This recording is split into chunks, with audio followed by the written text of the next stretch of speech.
Um creme que eu acho que chama. Oi, gente, espero que esteja pra vocês vendo, né? Deu pra você estar vendo. Eu vou trollar a minha irmã e... Calma aí, gente. Tô fazendo um vlog aqui pra ela.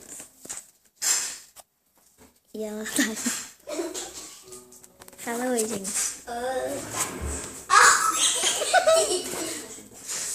E eu vou trollar ela. Se vocês quiserem ver, vem comigo. Desejo ativo. E é uma honra poder Gente, servir o ela senhor. tá ali, eu vou trollar ela. Pode ir. Obrigado. Sim, senhor.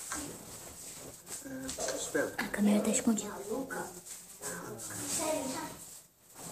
Maurícia, a Lívia, você disse uma vez que a conhecia muito bem. Você sabe se ela vai fazer mesmo votos perpétuos? Sim. A Lívia quer ser primeira. Ela tem uma vocação muito forte desde criança. É tudo.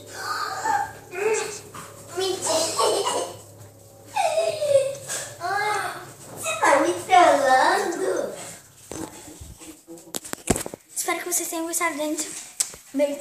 E a trollagem não foi muito legal, porque ela já sabia. Só foi uma pegadinha. Porque eu não sabia que era trollagem e eu fui e eu vou fazer uma de verdade. Tá bom, gente? Beijo e até a próxima.